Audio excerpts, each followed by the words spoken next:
Welcome to Tita Talks. My name is Sonia Tita Puopolo, and I'm your host. It is a great privilege and pleasure to welcome Jessica Deutsch.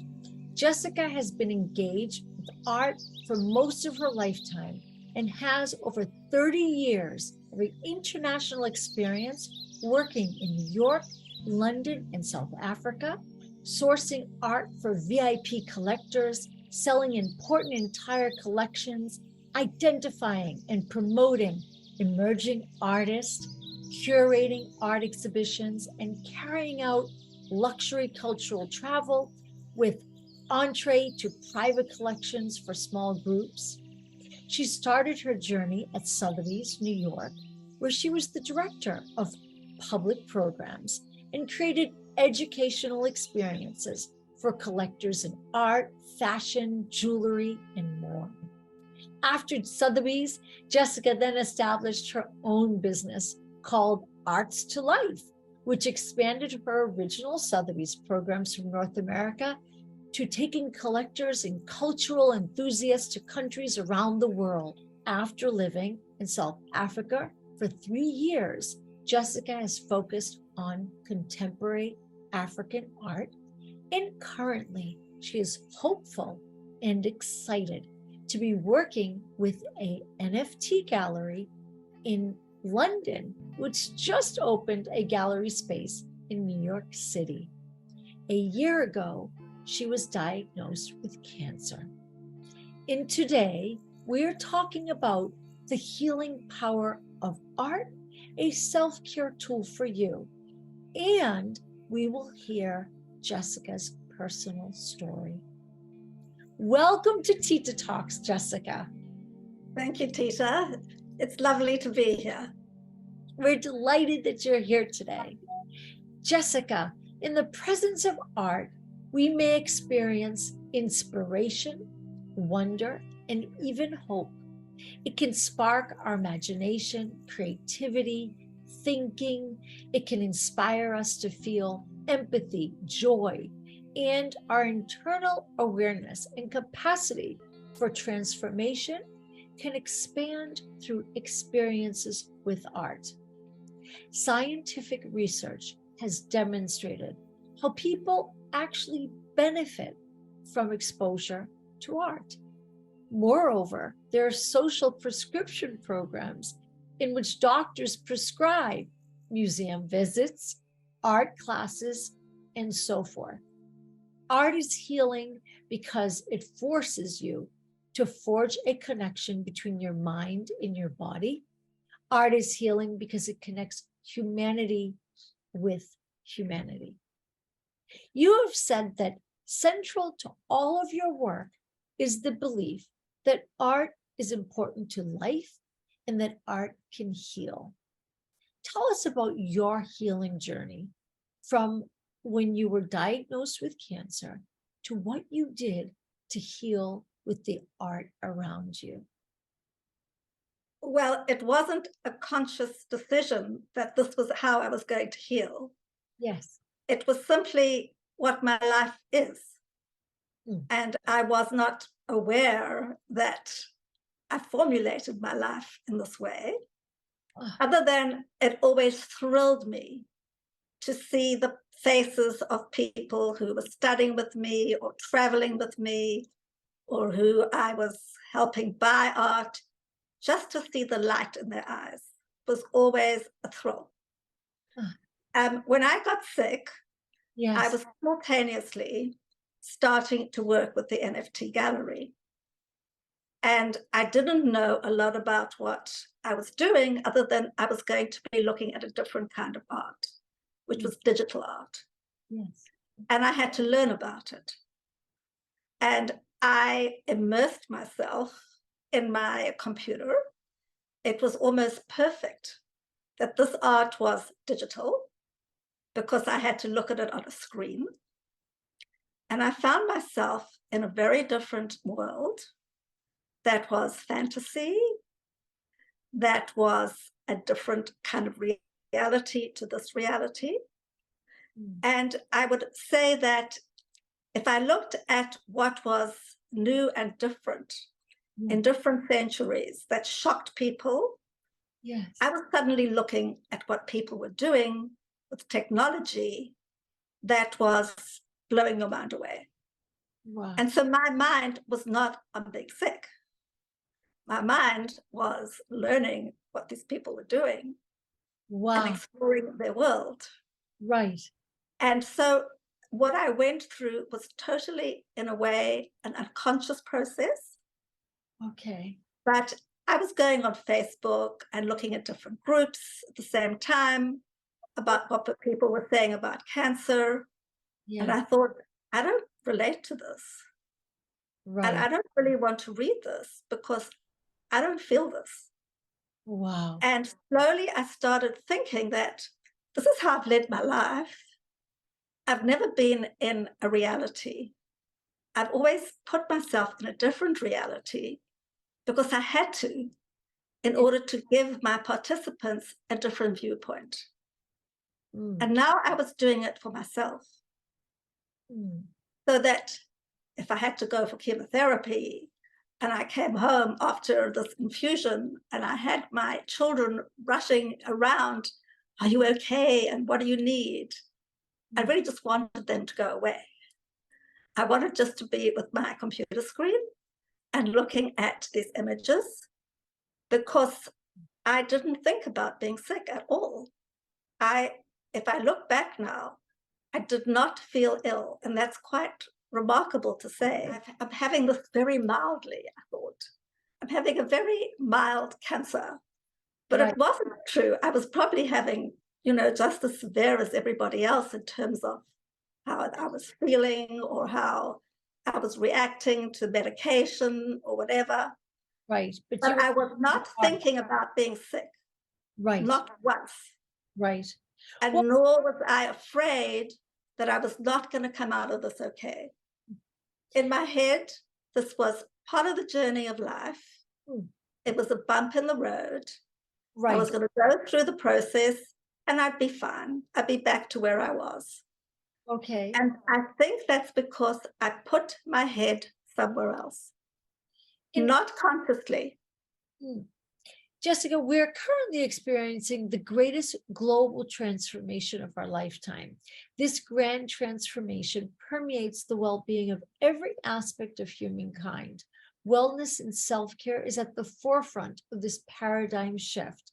And with the right wellness and self-care tools, we can reset our lives, forge a new pathway forward, and live a happier, healthier, longer life. Good health is our most prized possession, generating a positive mindset of confidence, enthusiasm, strength, and joyfulness. And that can trigger a life of optimum achievement. Yet vibrant health does not happen by luck or by chance. One must take the necessary steps to improve their health and well-being. Jessica, how do you feel about doctors prescribing museum visits, art classes, and so forth to improve their well-being? Or art programs similar to what you offer with Arts to Life? Well, I think it's a combination of all of that. I am a doctor's daughter, so I grew up with a father always being on top of me about my health or watching every little twitch that happened to my body. And I grew up in South Africa, so there were lots of viruses and things that one caught. Always very respectful of medicine. Yes. And what medicine could do. And I always listened and believed in it. So you asked me about how I feel about doctors prescribing. I believe in it entirely, and I don't always believe in alternative medicine. I believe modern medicine is a science and one goes with it. Yes. In terms of, I love your programs because you address all aspects of wellness and they're all important. It's not just art, it's music, it's what you eat. I love that you cover all of this because I believe in all of it. In terms of art, I've had many people who have been clients and have become friends and have been at difficult moments in their life.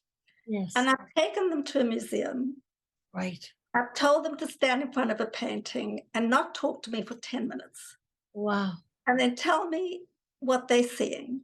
Yes. And I watched the change come over their face Yes. because they actually went from seeing maybe a river to stepping into it and being, let's say, in Venice in the picture.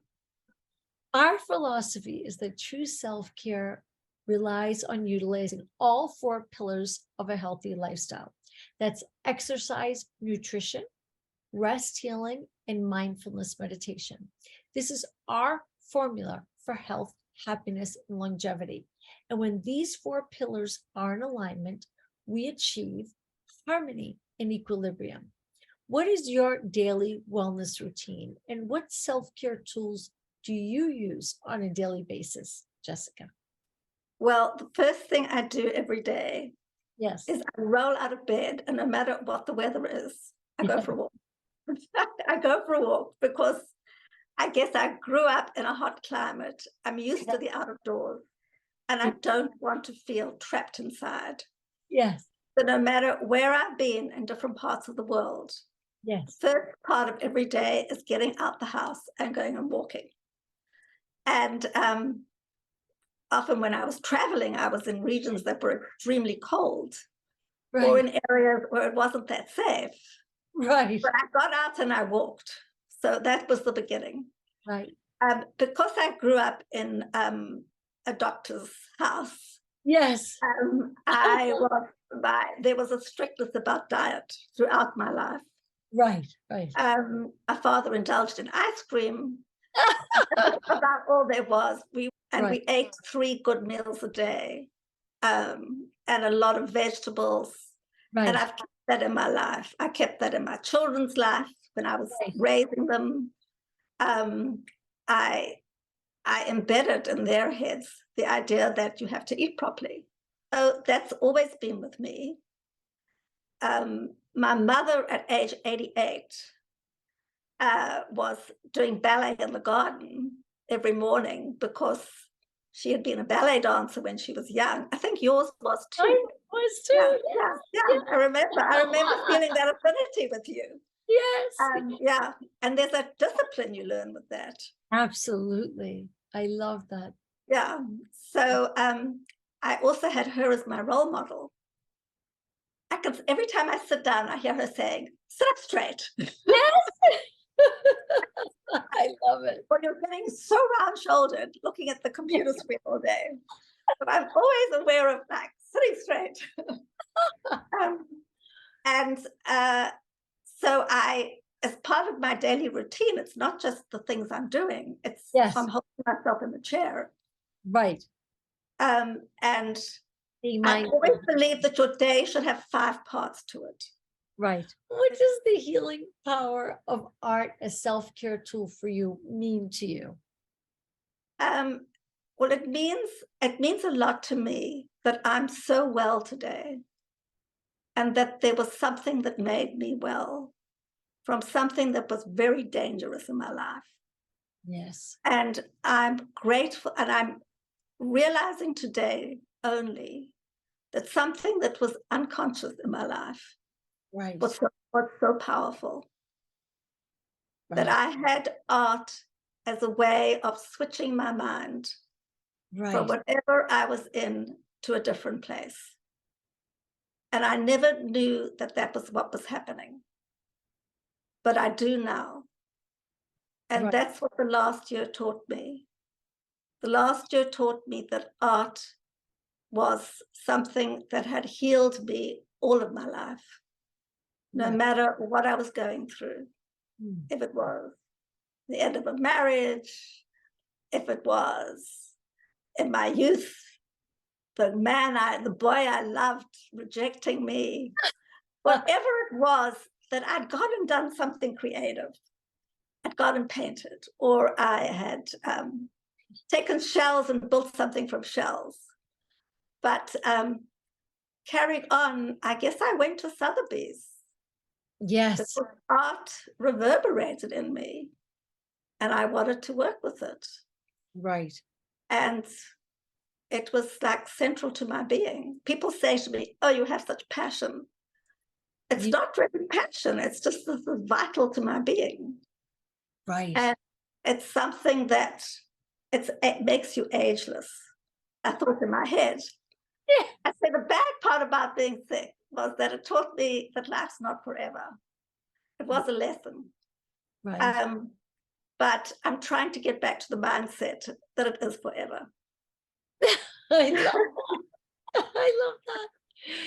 Science-based evidence shows that the more wellness and self-care tools and techniques you have, then the more positive daily habits you embrace, then the more you not only learn about yourself and what works best for you in your life, but the better life you will live. It's about empowering yourself with the skills to live a happier, healthier, and a more harmonious life. I want to share an excerpt from my book, Sonia's Rent, 11 Ways to Heal Your Heart. Physical and spiritual well-being is necessary for life and growth. It is what helps to keep us alive, maintains and nourishes love, faith, hope, perseverance, compassion, and kindness. All of this is available for you. So reach out and grab what is yours. Is there any particular message that you would like to make sure we communicate and share with our worldwide audience? Well, I think listening to you and having worked with you now, Yes. you radiate that. Oh, And so the biggest lesson is that the more you're feeling it, the more you give it out. yeah. And how good that makes the people around you feel. So the biggest part for me is sharing it.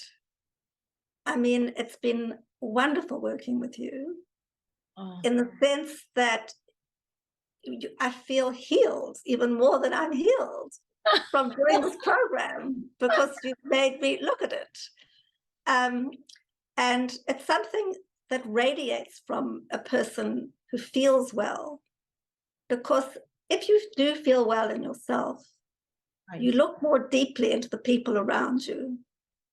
Yes. And you're able to heal them because you don't need to think about yourself. You're okay. You start to think about them. And that makes life much richer and fuller. Yes. We think of you. That's what it is, I think, really. Beautiful. It's really about being part of the world and not being just by oneself. Yeah. It's connectivity. Oh, I just was going to say that word at the same time you just said it. I was just going to say the connectivity. Art is healing because it gives humanity back to humanity, or it gives humanity back to ourselves. Such a great inspiration to us. Who and what inspires you? You've inspired me. Whoever I meet and talk to inspires me because everybody has something to share. But I have to be honest, what inspires me the most is my grandmother's paintings. Thank you for joining us on Tita Talk. Thank you for having the courage to share your story. Thank you for talking about the healing power of art, a self-care tool for you. Thank you for inviting me. For more information, then please go to www.wellnessworldusa.com and www.titatalks.com. Follow us on Instagram at Wellness World USA, at Tita Talks Official, at We Love Tita Talks, and at Sonia Tita Puopolo. And follow Jessica on Instagram at arts2life.world. Thank you. Thank you.